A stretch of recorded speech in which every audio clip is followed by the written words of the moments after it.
Bonjour à toutes et à tous. Bienvenue, c'est Smart Impact, l'émission de la transition écologique, énergétique et sociétale avec au sommaire aujourd'hui un grand entretien. Jean-Marc Jancovici, le fondateur de The Shift Project, ce think tank publie son plan de transformation de l'économie française pour alimenter les débats de cette campagne présidentielle.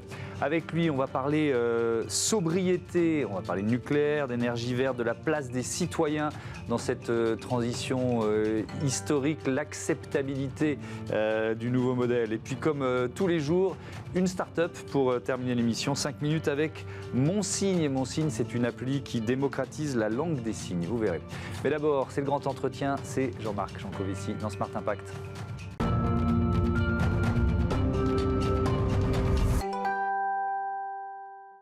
Bonjour Jean-Marc Jancovici, bienvenue, heureux de vous accueillir. Vous êtes donc le fondateur du Shift Project qui sort ce plan de transformation de l'économie française. C'est aux éditions Odile Jacob. Il y a aussi une bande dessinée publiée chez Dargaud avec le dessinateur Christophe Blain, Le monde sans fin, miracle énergétique et dérive climatique. On commence par ça, c'est un très grand succès. On n'a même pas réussi à le trouver en librairie juste avant l'émission, on s'y est pris un petit peu tard. C'est quoi, vous alertez sur un monde à bout de souffle, c'est l'idée? En fait, c'est une manière pédagogique qu'on a trouvé de décrire le problème qui se pose à nous aujourd'hui. Alors d'abord, on explique en quoi c'est l'abondance énergétique, c'est-à-dire l'avènement des machines. Pas comme dans Terminator, mais les métiers à tisser, les camions, les grues, les machines à laver, etc., qui a permis de créer le monde dans lequel nous vivons aujourd'hui. Donc en fait, la société d'abondance, la société du temps libre, la société des loisirs, la société des services, la société des habitants en ville, etc. Tout ça, en fait, on le doit au fait qu'une armée de machines travaille pour nous, et ces machines mangent de l'énergie essentiellement fossile. Donc on décrit ça dans la BD, on décrit en fait ce qui a structuré le monde qui nous entoure. Et puis, du coup, on décrit également les deux défis que ça pose, enfin, ou exactement, au moins deux défis que ça pose, qui est d'abord que ces énergies ne sont pas éternelles, parce qu'on les utilise 1 million de fois plus vite qu'elles ne se sont formées.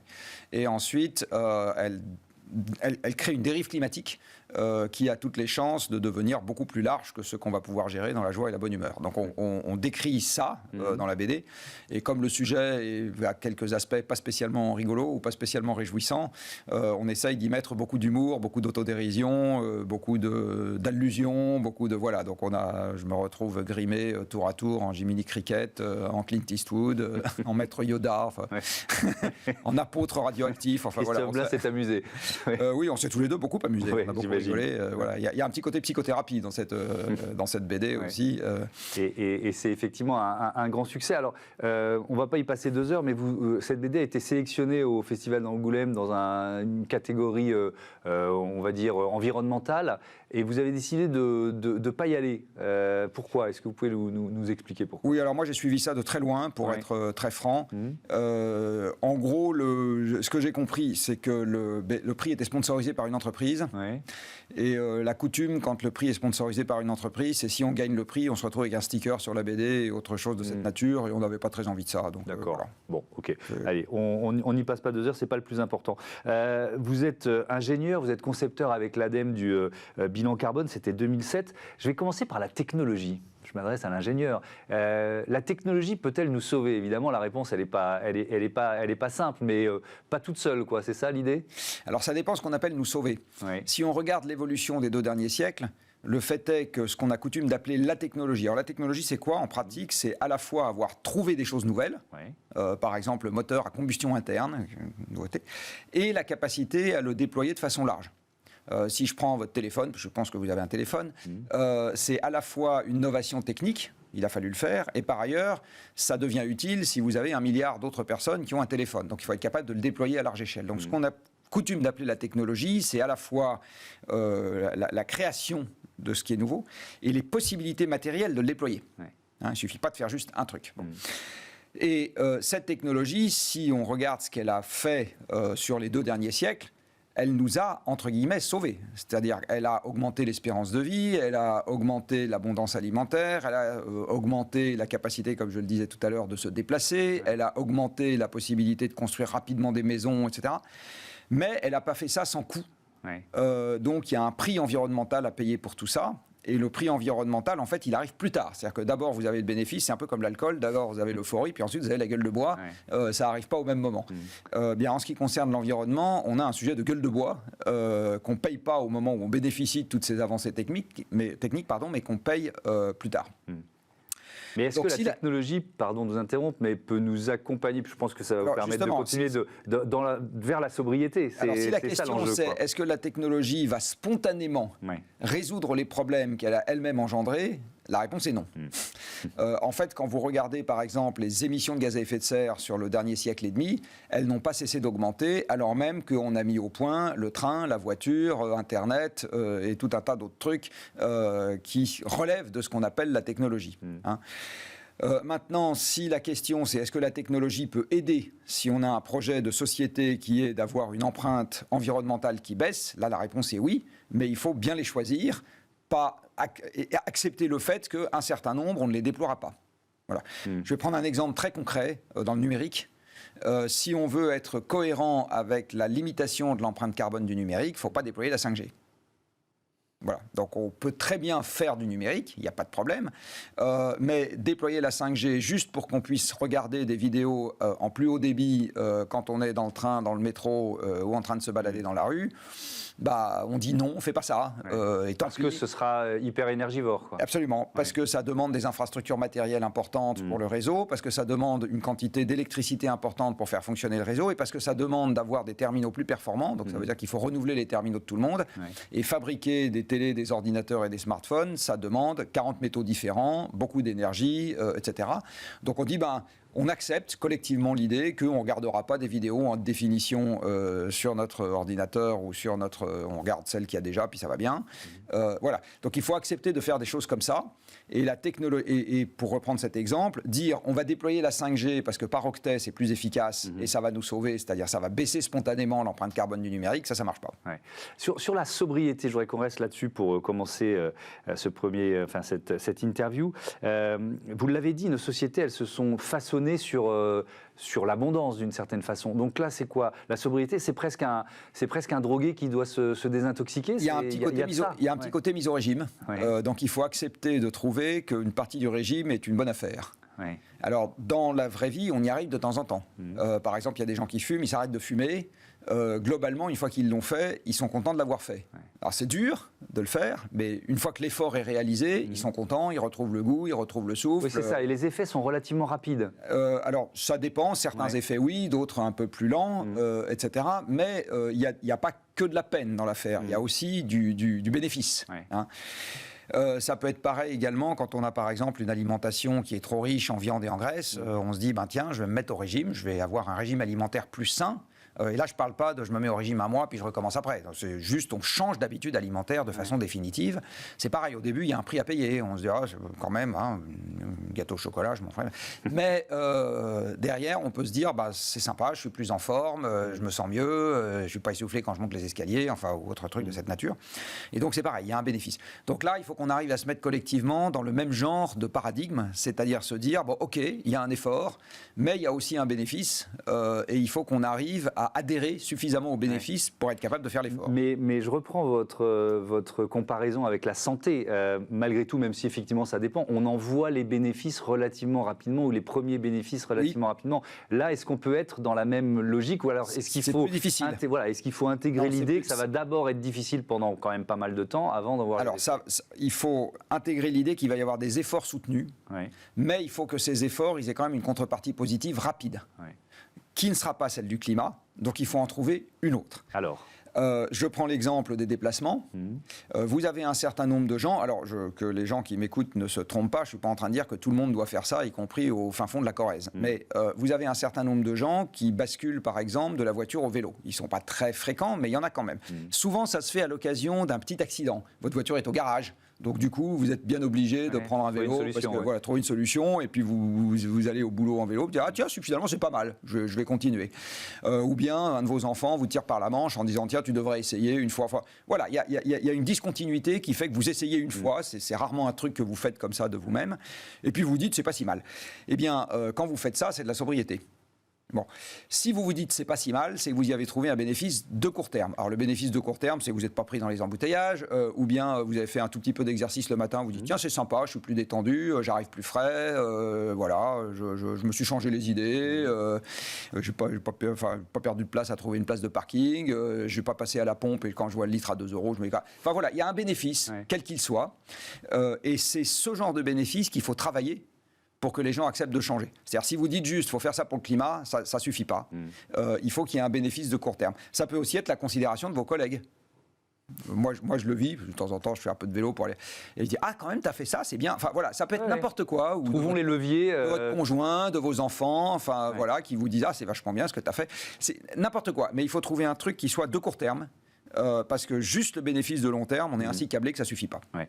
On va se concentrer un peu sur ce plan de transformation de l'économie française. Vous signez l'avant-propos, c'est donc publié chez Odile Jacob. C'est un énorme boulot collectif, je pense que c'est quand même ça qu'il faut mettre en avant. Lancé en mars 2020, 24 mois de travail, 40 chefs de projet, plus de 200 bénévoles, 15 secteurs. C'était quoi l'ambition? C'était de peser sur cette présidentielle, qu'il arrive à ce moment-là? C'était quoi l'ambition? En fait, une partie des racines de ce projet renvoie à quelque chose qui est une vieille tradition dans ce pays, qui est la planification. Oui. Qui nous a pas si mal réussi. Ça nous a quand même fait notre réseau ferroviaire, ça nous a quand même fait notre système électrique, ça nous a quand même fait notre système routier. Enfin, voilà, un certain nombre de choses on a même du reste exporté ça dans d'autres pays.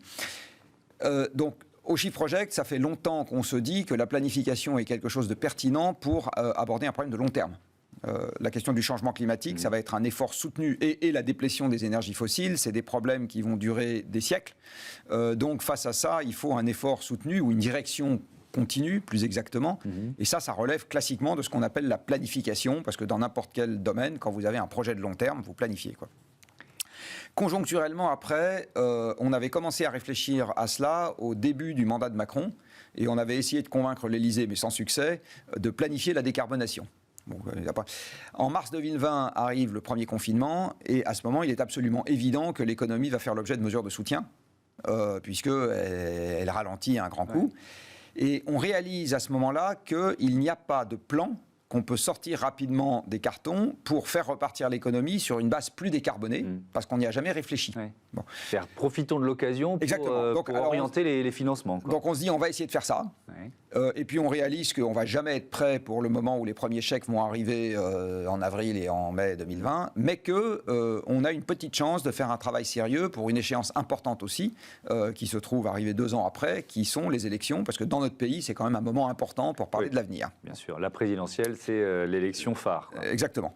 Et donc on se met au travail, par ailleurs avec quelques convictions, ce genre de plan n'a pas de sens s'il n'est pas fait avec les gens qui devront faire. Donc la façon dont on a fonctionné, c'est effectivement en étant collectif et en allant chercher dans chaque secteur, donc on a découpé le problème en secteurs, on a pris le problème sous l'angle physique, donc le changement climatique c'est un problème de physique, l'énergie c'est de la physique, donc on va prendre le problème sous l'angle physique, donc on parle presque pas d'argent dans ce plan, on dit juste, voilà, avec les ressources qu'on a et les compétences qu'on a et les compétences qu'on pourrait avoir, comment on pourrait s'organiser et qui devrait faire quoi. Voilà, on se limite à ça, et on parlera d'argent dans un deuxième temps. Et ce travail, il a été fait dans chaque secteur en collaboration ou même piloté par des gens du secteur. Donc ils connaissent de quoi ils retournent. Donc l'industrie automobile, ça a été piloté par des gens qui en viennent. Okay. La santé, ça a été piloté par des gens qui en viennent. La question de la mobilité longue distance, ça a été piloté par des gens qui en viennent. La question du fret, ça a été piloté par des gens qui en viennent. L'industrie, ça a été piloté par un ancien chef d'entreprise dans le domaine de l'industrie, etc. Donc on a confié à des gens qui connaissaient le sujet le soin d'organiser le travail pour dire qu'est-ce que ça veut dire de mettre l'économie française en accord avec moins 5% d'émissions par an, parce que c'est ça l'accord de Paris, si on veut limiter à 2 degrés, c'est moins 5% d'émissions par an. C'est arrivé, en préparant l'émission avec Joséphine Dacoury, c'est elle qui a trouvé ça, c'est arrivé 3 fois seulement sur le dernier siècle, en 32, en 45 et avec l'épidémie, avec le Covid en 2020. Ça donne l'ampleur du défi. Oui, c'est un plan Marshall. Ouais. Ou une économie de guerre. Si on n'y arrivera pas dans une économie tranquille, ouverte, dans laquelle on n'a pas de direction claire et dans laquelle on ne fait pas des choix. C'est absolument évident. Alors, est-ce que ça veut dire que dans ce monde-là, du coup, tout continue comme avant ? Non. À ce moment, c'est les limites physiques de la planète qui se chargeront de nous appliquer la décroissance des flux matériels. Et ça sera beaucoup moins drôle, croyons-nous, que si on prend notre destin en main. Ouais. Voilà. Donc, certes, on va faire, dans tous les cas de figure, on va faire des efforts. Mais si on les pilote nous-mêmes, ce qu'on pense, c'est qu'ils laisseront une part beaucoup plus importante à la joie et à l'espoir et à la stabilité sociale que si on se contente de les subir. Et le message, c'est quand même de dire c'est pas encore trop tard. Non, c'est jamais trop tard. Ouais. C'est comme quand on s'arrête de fumer, quoi. Exactement, j'allais prendre le parallèle. Ouais. À quelques moments de votre vie que vous arrêtiez de fumer, c'est toujours une bonne idée. Bon, ok. Je voudrais qu'on va faire un focus sur le nucléaire. Peut-être, pour commencer, les annonces du président de la République, 6 nouveaux réacteurs EPR2 d'ici 2050, 8 réacteurs supplémentaires à l'étude et une première mise en service annoncée à l'horizon 2035. Qu'est-ce que vous en pensez de ce plan, déjà ? Alors, dans notre plan de transformation, nous considérons que le vecteur essentiel qui va permettre de faire tourner l'économie à terme, c'est de l'électricité décarbonée. Oui. On ne compte pas trop sur la biomasse qui fournit des carburants de synthèse et qui fournit du gaz de synthèse, parce que la biomasse suppose de mobiliser des sols. Et ça vient en compétition avec le fait de se nourrir, ça vient en compétition avec la biodiversité, et ça vient en compétition avec le fait d'avoir des matériaux, le bois par exemple, ou bien du lin, du coton, enfin le coton il n'y en a pas en France, mais enfin d'autres matériaux qui sont du chanvre, enfin des matériaux qui sont utiles pour autre chose que l'énergie ou manger. Donc on est beaucoup plus conservateur que les études qui ont été publiées en France, de l'ADEME de France, etc., sur la quantité de biogaz, pour être très précis, ou de biocarburants qu'on pourra avoir. Donc l'essentiel de ce qui fait tourner le monde, c'est de l'électricité décarbonée. Là-dedans, vous avez un arbitrage à faire entre le nucléaire, qui fournit de l'électricité décarbonée, et les énergies renouvelables, qui fournissent aussi de l'électricité décarbonée, qui parfois est un peu carbonée, du reste, en ce qui concerne le solaire, parce que l'énergie solaire est diffuse, et donc il faut beaucoup de métal pour la collecter et la concentrer. Dans notre vision à nous, on a plutôt tendance à aller au maximum de la part de nucléaire qu'on pourra avoir. Parce que le nucléaire est une énergie compacte, qui mobilise peu de surface, qui demande peu de métal par kilowattheure produit, et qui est une énergie pilotable, c'est-à-dire que vous tournez le bouton en fonction de la demande électrique, ce qui est quand même beaucoup plus simple à gérer que de devoir ajuster la demande aux éléments extérieurs ou de devoir déployer des capacités massives de stockage, ce qui est compliqué dans tous les cas de figure. Dans une analyse assez complète, où il manque encore des choses, mais assez complète, qui a été publiée par RTE, donc le réseau de transport d'électricité, il y a maintenant 6 mois à peu près. Oui, on en avait parlé ici, ouais. Voilà, il y a une conclusion un peu rustique, mais qui, moi, me va bien, qu'on peut tirer de leurs travaux, c'est qu'en gros, moins on fait de nucléaire et plus on se complique la vie. C'est-à-dire, plus on a une empreinte environnementale élevée, plus le réseau est compliqué à gérer, plus il est coûteux, mais ça, à la limite, on s'en fiche, et plus physiquement, on risque de perdre le pari en disant c'est comme ça qu'on va s'organiser. Mais donc nous, on est sur la même vision. Mais alors, je regardais il n'y a pas très longtemps un documentaire passionnant sur Public Sénat sur la perte de compétences de notre filière nucléaire. Est-ce que la France a encore les moyens de ce plan ? Elle a encore les moyens à partir du moment où elle arrête de changer d'avis tous les 4 matins. Vous savez, quand vous dites, prenons l'exemple de l'automobile. Vous dites lundi, l'automobile, ça pue, ça pollue, il ne faut pas en faire. Vous dites mardi, les gens en ont besoin, il faut en faire. Mercredi, ça pue, ça pollue, il ne faut pas en faire. Jeudi, les gens en ont besoin, il faut en faire. Vendredi, ça pue, ça pollue, il ne faut pas en faire. Qu'est-ce que vous pensez qu'un jeune qui se demande s'il va aller suivre des études dans le domaine de la mécanique automobile pense ? Il se dit peut-être que oui, peut-être que non. Si jamais, je vais faire autre chose. Voilà, peut-être que si j'ai le choix et que je vais faire autre chose, parce qu'à côté de ça, j'ai des discours constants dans d'autres domaines, par exemple la rénovation du bâtiment, je vais plutôt choisir cette voie. Bon. Eh bien, en ce qui concerne les compétences dans le domaine nucléaire, c'est exactement pareil. Pour faire un bon chaudronnier, un bon soudeur ou un bon ingénieur, il faut absolument qu'il y ait un discours constant sur le fait qu'on va y aller et qu'on ne va pas faiblir. Bon. Ce qui n'a pas été le cas sur les 20 dernières années, où on a plutôt eu tendance à avoir un discours public qui est « c'est pas terrible, si on pouvait en faire moins, ça serait bien ». Donc dans ce domaine, dans ce contexte-là, avoir à la fois une réglementation qui soit au bon niveau et qui ne pêche pas par excès de prudence, ce qui est normal et ce qu'on fait spontanément quand on commence à dire, vous savez, c'est vachement dangereux et qu'on répète ça tous les 4 matins, et avoir des compétences, c'est-à-dire des tas de gens qui se bousculent au portillon en disant je veux en faire, c'est compliqué. Donc la question que vous posez revient à poser la question qui est, est-ce qu'on peut, sur les 30 années qui viennent, s'y mettre avec détermination et ne pas faiblir? Et si la réponse est oui, on aura les compétences. Si la réponse est non, on a un vrai risque de ne pas les avoir. Ouais. Cette question du nucléaire, elle pose aussi la question, vous parliez de plan, de la dimension du plan, plan français, plan européen. Il y a eu la décision européenne sur ce qu'on appelle la taxonomie verte, la classification des secteurs en fonction de leur impact environnemental pour flécher les financements.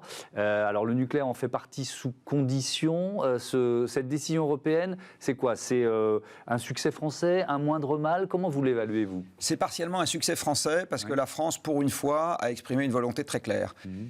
Quand le marché de l'électricité a été ouvert à la concurrence, il y a maintenant une vingtaine d'années, la France s'est non seulement laissé faire, mais a dit ouais, c'est une vachement bonne idée. Alors à l'époque, on n'avait pas compris, sauf les gens qui connaissaient bien le secteur, tous les autres s'imaginaient naïvement que ça allait faire comme dans les chaussettes ou les carottes, baisser les prix, booster l'innovation, etc. En fait, c'est des gens qui n'ont pas compris ce que c'est qu'un réseau électrique. On pouvait comprendre dès cette époque, dès l'annonce de l'ouverture à la concurrence telle que ça avait été fait, que ça produirait les effets inverses de ce qui était annoncé, c'est-à-dire défaut d'investissement, volatilité des prix. Voilà. Et c'est très exactement ce qui s'est passé. Parce que c'est la physique du système électrique qui veut ça, et c'est pas fait pour être mis en concurrence à l'aval. Voilà. Bon. À ce moment-là, l'idéologie dominante au gouvernement, comme aujourd'hui du reste, était une idéologie dite libérale, et donc on s'est dit, ouais, c'est vachement bien, c'est la concurrence, c'est vachement bien, ça va être très très bien, bon. Donc il s'est passé ce qui s'est passé. En ce qui concerne la France à l'époque, aurait dit, no way. Il n'en est juste pas question. C'est une ligne rouge. Ça ne serait pas passé, absolument. Ouais. Alors là, c'est un peu plus ce qui s'est passé sur le nucléaire, tardivement, parce que Macron a quand même changé d'avis. Oui, il a changé de pied. Mais parce que l'électorat a changé d'avis. Ouais. C'est juste ça. Il a dit, le nucléaire, ça sera dans la taxonomie, no way sinon. Et donc l'Allemagne a dit très bien, le gaz sera dans la taxonomie, no way sinon. Et donc on a trouvé un compromis où on a mis les deux. Donc ça permet d'avoir du financement. Ça montre bien quand même que la construction européenne... elle n'est pas totalement hors sol par rapport à la volonté des grands pays qui composent l'Europe. Et si à un moment la France dit, là on a une volonté extrêmement ferme sur le fait qu'il faut faire comme ça, ça n'est pas sans effet sur la politique européenne. Et donc là, ça veut dire qu'il y a le plan Macron, il tient aussi grâce au financement européen d'une certaine façon? Le plan Macron, il sera financé à partir du moment où on est constant et déterminé. Je vais vous donner 2 chiffres pour que le coût de construction du parc nucléaire historique, qui certes a coûté moins cher que le parc à construire, parce que la réglementation au moment où on l'a construit était moins dure. Et du reste, il y a une vraie question à se poser pour savoir si le surplus de dureté de la réglementation est pertinent ou pas. D'accord, un débat en soi. Et complice, un débat compliqué en plus. Mais à l'époque, il a coûté de l'ordre de 150 milliards d'euros, valeur 2020. La quantité totale d'argent que l'État français a engagé dans le soutien à l'éolien et au solaire, c'est à peu près 150 milliards d'euros aussi à fin 2020. Donc de l'argent, si on veut faire du nucléaire, on en trouve. Ce n'est pas un problème. Le vrai problème, c'est celui des compétences et de la réglementation, je le redis. Donc c'est un sujet, c'est un sujet humain et de compétences, beaucoup plus qu'un sujet de disponibilité physique de matériaux. Voilà. Merci beaucoup, ça a filé à toute vitesse. Merci Jean-Marc Jancovici. Vous reviendrez, puis il y a encore plein de thèmes, notamment dans le... Il y a un mot quand même qu'on n'a pas prononcé, qui est quand même au cœur de ce qu'on raconte, c'est sobriété. Ah si, on l'a dit au début. Et on en parle beaucoup plus que du nucléaire. Si, on a démarré sur la sobriété. Mais c'est au cœur du plan. On a bien compris et dans nos comportements et notamment. Merci beaucoup, je rappelle. Donc c'est chez Odile Jacob, le plan de transformation de l'économie française. Et puis il y a votre BD aussi avec Christophe Blain, Le Monde sans fin, chez Dargaud. Smart Ideas tout de suite.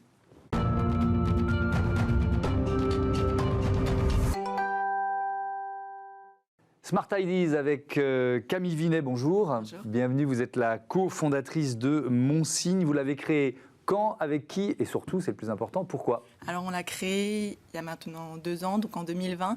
On est 6 membres dans l'équipe. Oui. Et en fait, on l'a créé lors d'un projet scolaire en école d'ingénieur. Et cette idée est venue d'un de nos membres de l'équipe, Thibaut Duclos, qui a eu en fait envie d'apprendre la langue des signes. Oui. Et il a trouvé aucune façon intuitif et facile d'apprendre la langue des signes. Et du coup, on s'est dit pourquoi pas créer une application, une plateforme qui permet d'apprendre la langue des signes facilement et de rendre la langue des signes en fait accessible à tous. Donc c'est vraiment un projet d'école au départ. C'est l'EFREI, c'est ça, école d'ingénieurs ou l'EFREI d'école d'ingénieurs du numérique. Alors c'est quoi? C'est une appli? Comment ça marche en fait? Alors c'est une application numérique, ça c'est surtout sur PC portable. Oui. En fait, vous faites un geste devant le geste que vous voulez faire devant la caméra et notre intelligence artificielle va vous dire si le geste a bien été effectué, combien le pourcentage de réussite de ce geste pour justement permettre d'apprendre la langue des signes, donc mot par mot. Ouais. Il y a de l'intelligence artificielle, de la reconnaissance visuelle, c'est ça? Exactement, il y a de l'intelligence artificielle derrière. Donc on a énormément besoin de vidéos parce qu'on a créé donc une base de données et c'est ça qui prend du temps. Pour l'instant, on a 7 signes mis à disposition. Oui. Il faut que la machine apprenne et pour apprendre, il y a besoin que de plus en plus de gens eux-mêmes fassent des signes. C'est ça, exactement. Donc ça prend énormément de temps et donc on a fait une première phase de développement, surtout sur ce qui est back-end, donc tout ce qui est l'intelligence artificielle. Et là, on travaille plutôt sur ce qui est front-end pour faire un joli site, entre guillemets, et permettre, en attendant, de récolter des vidéos. On fait aussi énormément on essaye d'intervenir auprès de notre école pour sensibiliser les personnes de notre école. On a participé l'année dernière à Vivatech, le challenge sur ce domaine-là. Et on essaye de faire connaître, fur et à mesure, ce projet qui nous tient à cœur. Oui, et vous avez remporté l'an dernier le prix du jury du Printemps des entrepreneurs récompensé par Soprasteria. Alors, c'est une reconnaissance importante, j'imagine. Qu'est-ce que ça ouvre, ce type de reconnaissance de prix pour une entreprise, toute jeune entreprise, projet comme le vôtre? Ça nous montre que notre projet, en fait, ça nous a montré que notre projet plaît énormément, qu'il est compris et que les personnes veulent le mettre en avant énormément. Et puis pour des jeunes comme nous, des étudiants encore comme nous, ça nous donne envie d'aller encore plus loin et de rendre ce projet viable et de le sortir le plus tôt le plus rapidement possible. Vous intégrez aussi l'incubateur de votre école d'ingénieurs? Oui, on a intégré l'année dernière l'incubateur de notre école d'ingénieurs pour justement permettre de se consacrer sur ça, de consacrer plus de temps sur ça. Et justement, donc mon équipe consacre maintenant une journée entière toutes les semaines pour développer. Parce que vous êtes encore en cursus de l'école ou vous l'avez fini? Alors nous, on était en 4e année d'ingénieur et moi actuellement je fais un double diplôme avec Audencia Business School, donc une école de commerce. Donc il faut gérer les deux à distance, mais on est toujours, en fait, on est en 5e année, on est en notre dernière année d'études. D'accord. Donc là, on rentre bientôt sur le monde de. Alors pour bien comprendre, l'appli, elle en est où de son développement et quelle perspective de commercialisation vous avez? Alors l'appli, elle est en cours de développement. On espère pouvoir la mettre en place cette année. Il y a déjà eu des tests qui ont été faits. On a déjà présenté à un public comment ça fonctionnait, des choses comme ça.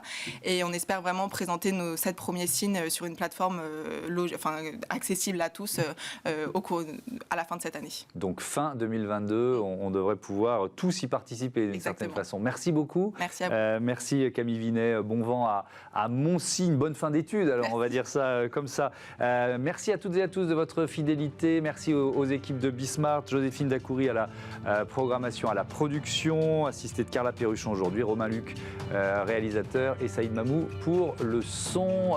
Belle journée sur Bismart, la chaîne des audacieuses et des audacieux. Salut.